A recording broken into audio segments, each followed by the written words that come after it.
there, my name is Beck, and the Rabbi from another planet. Please like, share, and subscribe, and ring the little bell so you're notified when new videos drop.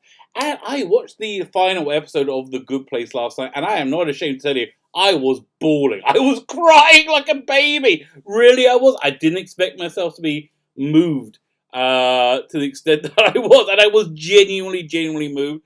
I never expected to make a video about it, but I figured, if something elicits a genuine emotional response to me, I think that's really all it takes for me to make a video about it. I think that makes it important for me to talk about it.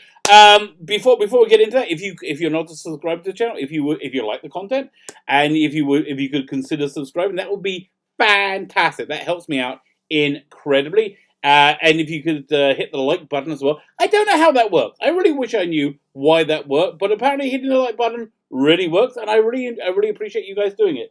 And finally, if you like Doctor Who, I like Doctor Who. Who doesn't like Doctor Who? I am giving away Doctor Who DVDs, doing it for next month while Doctor Who airs. Next one I'm giving away is this incredible box set, the E-Space box set. This is from what year? 19... I guess early 80s? Yeah, this is early 80s. This is the Doctor, he gets in a little pocket universe. Dr. Romana, Adric, and K9. Great team. You got 3 stories in this: Full Circle, Warrior's Gate, and State of Decay. All with tons and tons of X's. Great set. All you got to do to win it is subscribe to the channel. That's the important bit. Subscribe to the channel and use the hashtag Marshmen. Marshmen, who are the bad guys in the first episode of that series, of that little box set.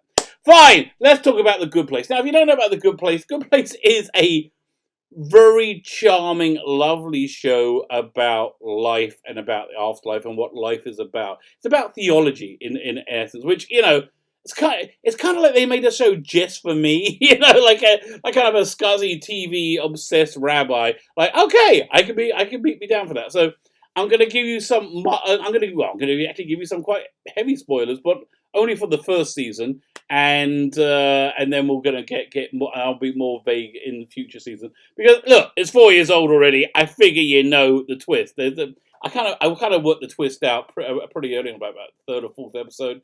So the premise of The Good Life is this: stars Kristen Bell from from so many things.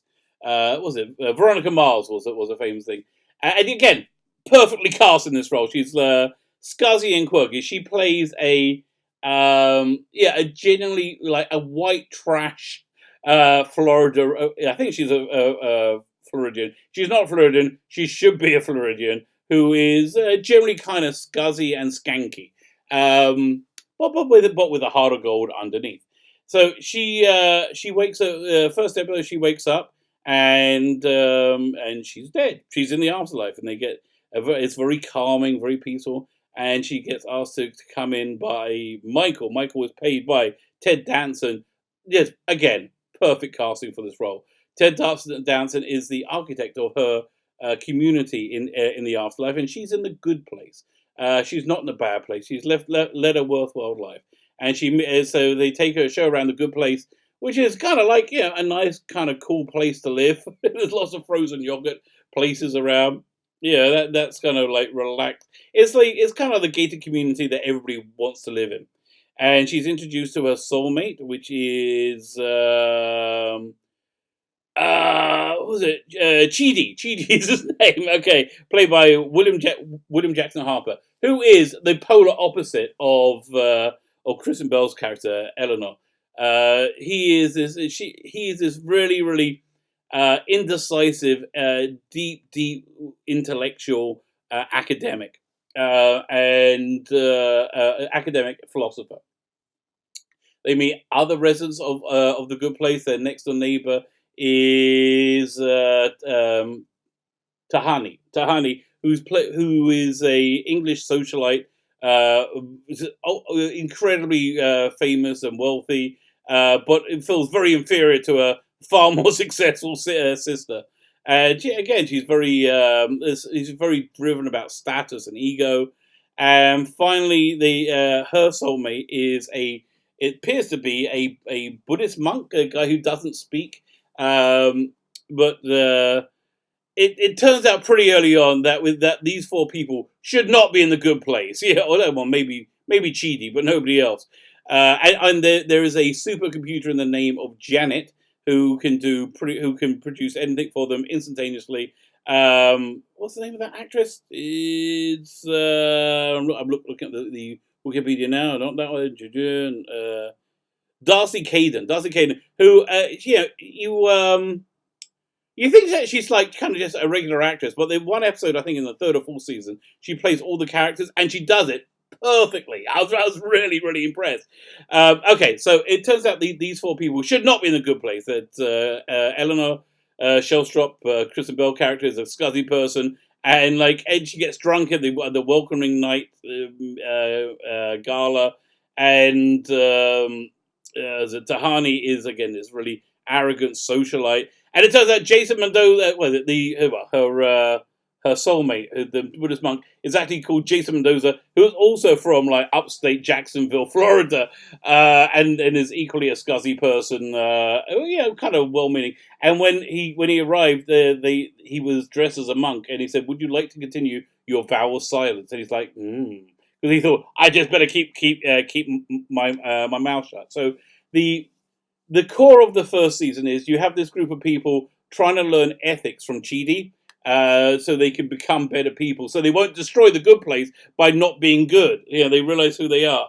And so it's a struggle for Chidi to try and teach these scuzzy people morals. And that's kind of like the charming thing that's going on in the first season. And you have Michael, the Ted Danson's character, who's freaking out because there's all this disasters happening in this. This is his first neighborhood that he created. He can't work out what's going on. So this again, spoilers now. If you haven't seen it, turn off right now and go and watch all four seasons because it's so incredibly charming and just nice. It turns out that it's not the good place at all. This is the whole torture they had of trying to keep themselves there, not let anybody know who they were. They shouldn't be there. Well, they're in the bad place, and this is how they're being taught. These four people are designed to make each other crazy. But something happens that's incredible. They form a bond of friendship, a bond of humanity, and they grow and become better people, which throws the demons off. Michael, Ted Danson character, was actually a demon, and he's like, well, I didn't expect them all to get better and become better people, which is what happened. So the subsequent seasons, they realize there is major problems with the afterlife. That their rating system is a complete failure. Nobody can be deemed good by it, and there's no point to anything. And essentially the point they hammer home over and over and over again is the point of existence, which is something I really fundamentally believe. The point of existence is to be a better person, to be a good person, and to be more today than you were yesterday. Just in Jewish philosophy, there's the new year is a time for introspection and for personal growth. And there's the thing they say, if you can look at yourself from one Jewish New Year and look back at the past one and go, geez, how was I that person then? How could I do those scuzzy things? You haven't lived, you haven't been, and that's essentially the function of the afterlife in the show.